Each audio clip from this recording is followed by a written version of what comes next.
Hey guys, Studios Toe here, and welcome back to the Bagel Nation. Today we'll be continuing our Revisiting Dark Souls series, and I just coined that moniker moments ago.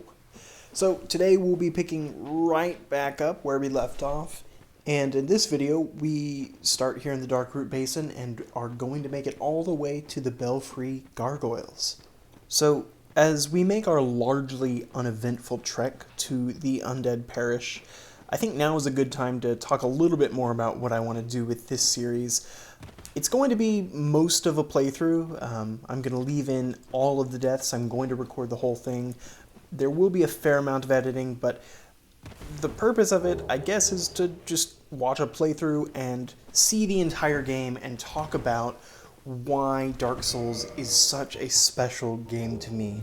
I mentioned a little bit last time about how this was one of the first games I played after getting back into gaming after quite a while without a gaming console or anything. And here's our Titanite Lizard. Here's our first one of the game. And almost we got it. Two-handing our F-Stock to do a little more damage to speed up the process. And then we get our Twinkling Titanite and Titanite Chunk. Those are both upgrade stones for weapons that we will probably use both of eventually. As I was saying, the first time I played Dark Souls, it was a completely new experience for me. Both just the atmosphere and the way the game is presented, it's so different from any other game outside of this series. The way that you're given so little information, but there is a plethora of information outside, and this is such a dense and rich world, but you have to figure out everything for yourself. The story, the game mechanics, the controls, there's so much that you don't get, and you have to figure it out. And so there's so much in this game, a sense of accomplishment when you finally beat a boss for the first time. And that is one of the selling features in every review, basically. When you figure out a shortcut or you find out how to take down a tough enemy. And that's a big part of what makes Dark Souls special. The core gameplay is just so solid. So we just passed the Undead Parish bonfire, and now we are crossing a bridge into the actual Undead Parish, the church. And for players online, this is one of the most difficult areas because there are a lot of people who invade with twink builds. And I guess now is a good time to, for the first time, mention, at least in this series, the online system with invasions and the like.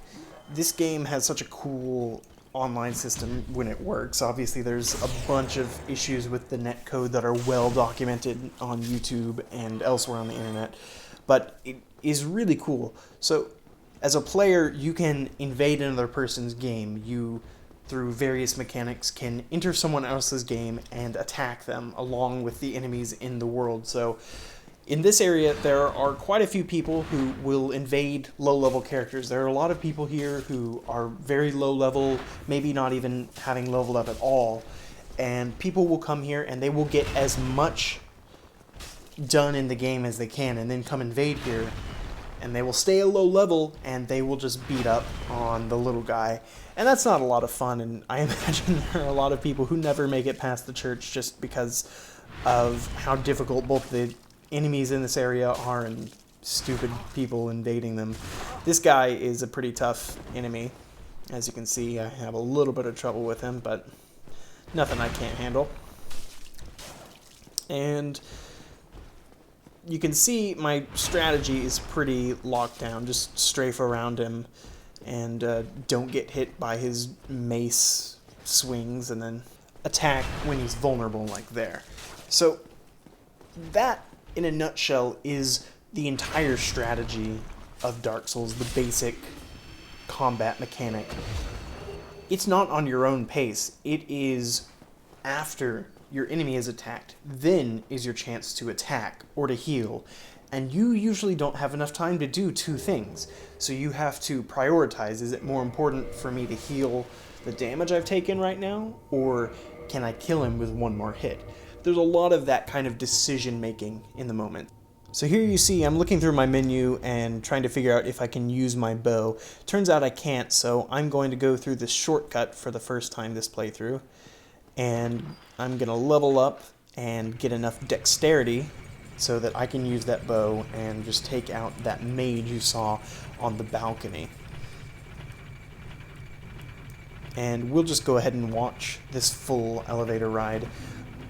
Once we start really backtracking through the world a lot and traveling between places, especially if they haven't already been shown on the playthrough, I'm going to edit stuff out and speed stuff up. Here, since I was coming down the elevator, I decided to get this key that's on the roof here. We'll come back eventually and use that key, but for now we're just picking that up. That is an Undead Asylum key, similar to the one that the knight in the asylum gave us. It's actually for a different door in the asylum, and we'll use that later when we return. And down here is a set of chests with some equipment. There's some interesting lore about these chests and why they're here. I don't know how much we're going to get into the lore in this playthrough.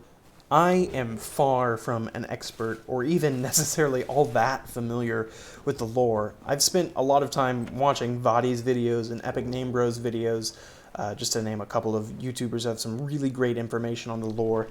If you want to get more into the story of this game and the lore surrounding it, then definitely check those people out. They have a lot of content, or a lot of really good content, and they've done a lot of really good work digging through all of the information and putting all the pieces together as to what the story of this game is.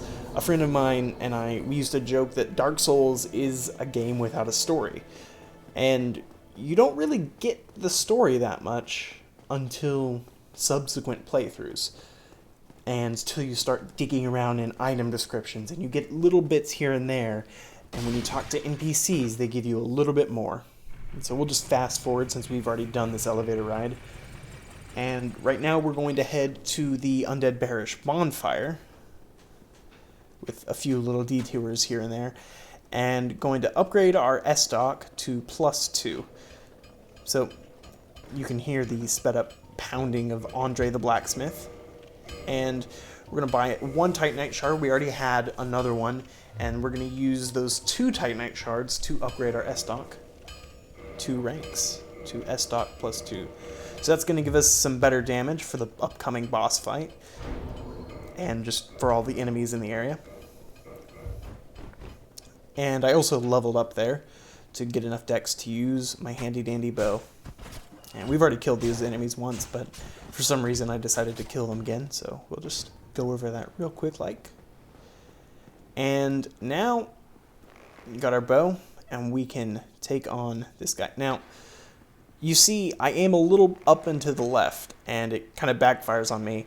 Dark Souls is interesting because your aim isn't perfect in your target reticle. It is actually a little bit off because of the angles, and if you look, the arrow is moving across the screen a little bit from left to right. So when you're aiming at something far away, then the arrow is going to go a little bit down and to the right of where the target reticle is. And it's just an interesting touch. Like a lot of first-person shooters, the bullet isn't actually being fired from where the gun is, it's from where you're looking. I think in Halo it's something like the bullet comes out of your neck. And there I get a sneak attack from one of these Balder Knights. These Balder Knights, or Baller Knights, got their Baller Swag sword. And that's one of the fun swords in the game that they wield. And here, I don't do so great fighting multiple enemies. Now watch the sword of the guy on the right. You see he holds it out straight. And you can see here as I start my second attack that he's starting to get into that stance. He's starting to hold out his sword straight. And when the Balder Knights do that, they are getting into parry stance, which means that if you attack them, more than likely they're going to parry and get a critical attack on you. In this instance, I got very lucky because I attacked the knight twice while he was trying to get into parry stance, and both times got away with it. You see, instead of healing here, like that Balder Knight did, I saw that I was in red tearstone mode, as you can see by the glow around my body and the red icon up below the health and stamina bar in the upper left-hand corner. And so I decided that since I would have extra damage on my sword, I would just try and kill them then.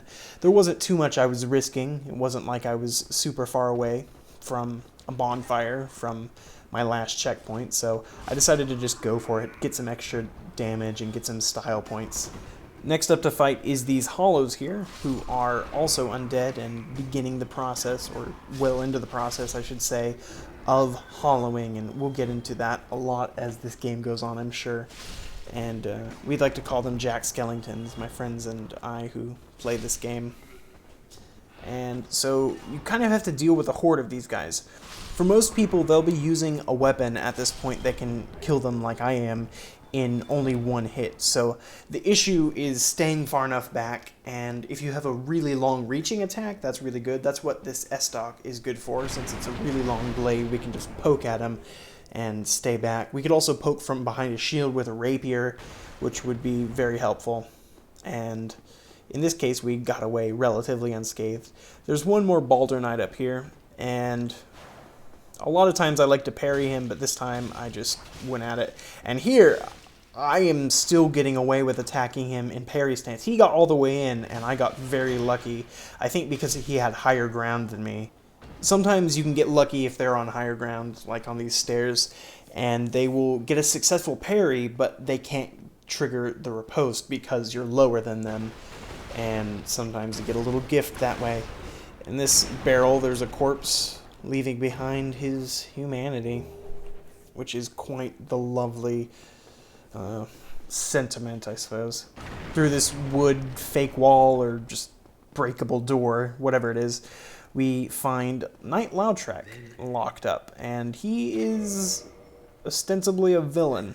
Also, I don't know what ostensibly means. I just said it because, well, I don't know why I said it. But you can set him free if you so choose. He will get free no matter what, but if you set him free, he will give you a reward later. He is a bad guy, and there are a couple points in the game when you can kill him, including kind of a side quest, which is very helpful to actually invade his world as if you were playing online with him, and kill him.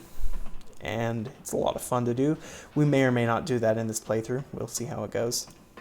And now we're coming right upon the third boss, at least third boss for most players, but the third boss of the game. This is the second boss we're fighting. We've actually skipped a boss. We've skipped an entire area that most players will have gone through by this point in the game. And spoilers, I'm going to die to this boss. This boss is actually still pretty hard for me because, well, I'll just let you see. And I'm going to do it in just a second here. If you attack him enough times in the tail, he will drop a weapon, which is his tail axe. So you can use his tail as a weapon. It's not that great of a weapon, but it's kind of fun to use. And so you see me rolling pretty well his dodges. I've kind of got that down from playing this game for, I guess, 3 years now. Wow. And overall, you see, I'm doing a decent job of dodging his attacks. I'm not really blocking anything. I'm trying to two-hand as much as possible to get some extra damage. Now, I should also mention the shield that I'm using. We picked it up in the last episode, and I used it and never even really talked about it. It's called the Grass Crest Shield, and it is my favorite shield in the game. And part of the reason I take the long way around an entire area and start the game the way I do is to get the Grass Crest Shield. It is a 95% physical block shield, so if someone attacks you with a purely physical attack, then you will block 95% of the damage, which is pretty good. And it also increases the rate at which your stamina, the green bar in the upper left-hand corner, regenerates. And I kind of corner myself on this side of the roof, and what do you know, death number 8 of this playthrough. Well, I learned from my mistakes, and here we go, challenging the boss for a second time. And this, I'm proud to say, is a very good model of how to fight this boss, and really of how to play Dark Souls. This game is very often about adapting and learning from your mistakes. So in this fight, I use every tool in my tool belt to beat this boss. Almost nothing goes perfectly, But every time I get knocked down, I get up again. Oh, man. And here is one of the, probably the stupidest thing I actually do in the entire fight. I get 4 hits. I get 4 two-handed hits in on the boss at one time and kind of get really lucky with the fire there. But from here on out, I handle the fight really well. So, you see, I'm knowing the attacks and I know when they're getting me cornered on the side of the roof. So I wait, I time it out, and then I get over to the other side. I'm being careful to keep both of them in camera, and then when I'm far enough away, I remember where my souls are, and I decide to go pick them up while I'm on this side of the roof. And again, I'm switching sides so that I can keep them both in camera. And they're both congregating together, they're staying really close, so I remember that I have my fireball spell, so now is a good time to use it while they're at a moderate distance away. And so I use it while we're both throwing range at each other. And I take a hit there, kind of unnecessarily, but I ended up hitting both of them with a single fireball, so that turns out pretty well. So then I back up and heal to recover from that shot I took, and I realize that they're still congregating and I'm too far away to continue using my fireball spell. So now is a good time to get out my bow. And it gets a little hairy here, you see all the fire around me, but I know I've got both of them within a few hits of death with my bow. So I just keep firing arrows, locking on, and even take a little damage after I fired my last arrow. But, you see, because I started melee, then I transitioned into the mid-range once both bosses were around with my fireballs, and then I got backed up, so I had to use my bow. This is a good example of how Dark Souls is played. You need to have a bunch of things in your tool belt. You need to know what weapons you have available to you, and you need to know how to use all of them well. And you need to adapt them to the situation that you're in. I did a good job keeping my head on straight and making sure that I kept both bosses in view, and knowing when I had time to heal and what weapon was most appropriate for where they were at that time. That's going to about wrap things up for this video. We're going to pull this lever and ring the first bell of awakening here on top of the church. But I'd like to thank you very much for watching. If you enjoyed this video, please leave a like down below. I really appreciate it. If you want to chat about anything related to this video or my other content or anything, leave a comment. I will read it, and subscribe, please, if you want to see future videos from this playthrough or any of my other content. Thanks so much for watching again, and enjoy your stay here in the Bagel Nation. Goodbye.